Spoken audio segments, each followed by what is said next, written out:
O reconhecimento de paternidade no Brasil passa a ser um processo simples e sem burocracia. O Conselho Nacional de Justiça definiu novas regras para facilitar o procedimento. Que falta faz um pai na vida de um filho? Muita. O afeto, a participação no desenvolvimento da criança, o apoio emocional e material. Wesley Marra tem hoje 33 anos e um pai que sempre foi ausente, tanto que nem faz mais questão de estabelecer contato com ele. Senti muita falta no começo, eu senti muita falta, mas depois eu acostumei com isso. Hoje eu já tenho a cabeça mais formada com relação a isso, né? Em compensação, mesmo separado da ex-esposa, ele faz questão de conviver com o filho dele. O meu pai não me assumiu, eu sentia falta, então eu tento fazer com ele com que ele não sinta falta. Então eu sou bastante presente nele, na vida dele, né? Pai Presente é o nome de um projeto do Conselho Nacional de Justiça que tem o objetivo de fazer com que milhares de crianças pelo país tenham a paternidade reconhecida. E para implementar o projeto, foi editada uma norma que facilita esse processo. A partir do momento em que há uma facilidade e um conforto maior para que essa pessoa saiba para onde se dirigir, saiba que não será onerada com esse procedimento, essa pessoa poderá procurar o registrador civil para que, enfim, se dê transparência a essa situação. No cartório é preciso apresentar a certidão de nascimento da criança e também preencher um formulário com dados sobre a mãe, o filho e o suposto pai, como nome e endereço, que são obrigatórios. Outras informações sobre o pai, como a profissão, endereço do local de trabalho, números de documentos e números de telefones, são opcionais, mas o próprio formulário alerta que quanto maior o número de informações, é mais fácil a localização. O presidente da Associação de Notários e Registradores do Distrito Federal explica a diferença de como era antes e como vai ser a partir de agora. Quando a mãe ia ao cartório fazer o registro de nascimento do filho, e essa mãe é, por exemplo, uma mãe solteira e o pai não comparecia, aquele era o momento em que ela poderia indicar o nome do suposto pai para que fosse iniciado um processo. Com a resolução, se ela não fez isso na hora do registro de nascimento, ela poderá fazer isso em qualquer tempo depois, ou mesmo esse filho poderá fazer quando ele atingir os 18 anos, quando ele atingir a maioridade. Existem 7.324 cartórios em todo o país e a única condição para dar início ao processo é que nenhum pedido de investigação de paternidade já tenha sido aberto na Justiça. A estimativa é que agora milhões de pessoas ganhem o direito de colocar o nome do pai na certidão de nascimento. Essas novas regras do CNJ sobre o reconhecimento de paternidade estão disponíveis no endereço eletrônico www.cnj.jus.br/corregedoria/registro civil. E para falar mais sobre este assunto, nós vamos conversar com o desembargador Arnoldo Caminho de Assis. Boa tarde, bem-vindo ao Jornal da Justiça. Boa tarde. Esse projeto do CNJ vai agilizar o processo de reconhecimento de paternidade? Letícia, essa iniciativa do CNJ facilita a vida de quem não tem o nome no registro de nascimento.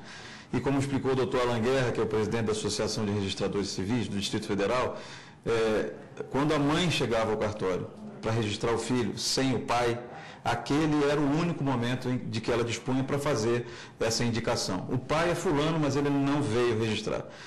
Se ela não levasse o nome do pai, passado um ano, ela não podia mais fazer nada. Então, o que fez o CNJ, numa iniciativa muito louvável?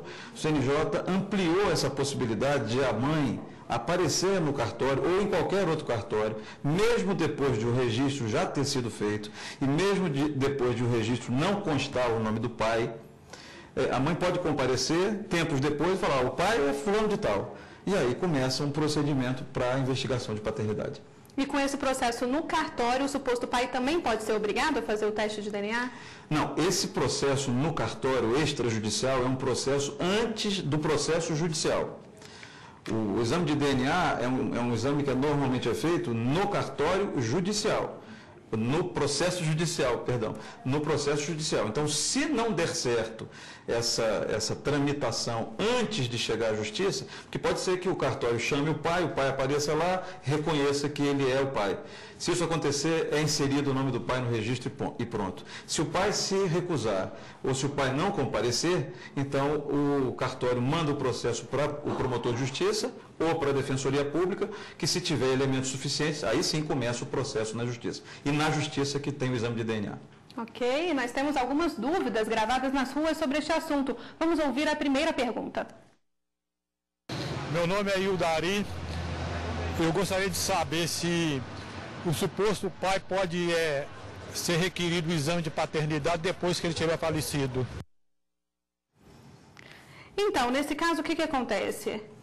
Quando o suposto pai se recusa a fazer o exame de DNA? Pois é, se for no processo judicial, ou seja, depois de esgotada a possibilidade de o pai tendo sido indicado pela mãe lá no cartório da cidadezinha onde nasceu a criança, onde a criança está registrada e tal. Se ele não for ao cartório, se ele não reconhecer a paternidade, vai para a justiça e na justiça ele tem que fazer o exame de DNA. Se ele não fizer, se ele se recusar a fazer, a própria lei diz que aquela recusa é interpretada como uma presunção de paternidade.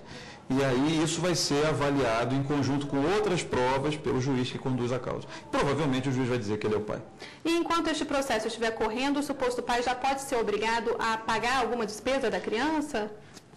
Normalmente, a obrigação do pai de pagar pensão de alimentos, pagar despesas da criança, decorre do fato de ele já ser reconhecido como pai. Então, normalmente, a pensão ocorre depois de encerrado o processo.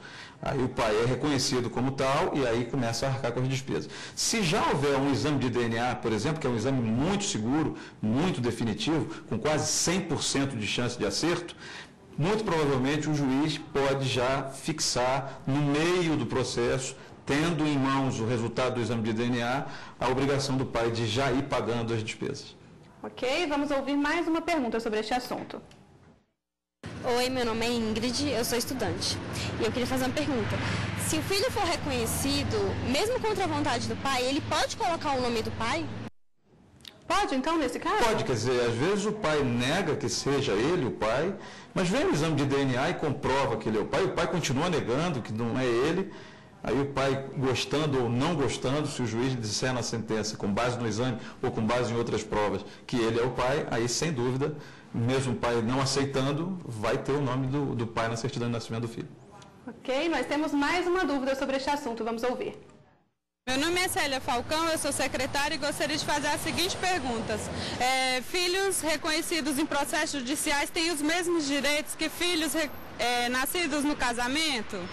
Os direitos são os mesmos? Ótima pergunta. Realmente, numa época no Brasil, numa época antiga, já ultrapassada, não havia esse reconhecimento de direitos iguais. Felizmente, tudo progride, tudo evolui e hoje em dia não há nenhuma diferença entre o filho nascido de um casamento e o filho nascido de uma relação eventual ou de um relacionamento que não seja casamento. Não há nenhuma diferença, mesmo de direitos.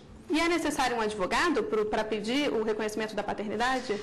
Não, bom, se a mãe comparece ao cartório, indica o nome do pai e se o pai não admite que seja ele, o processo vai automaticamente para o Ministério Público.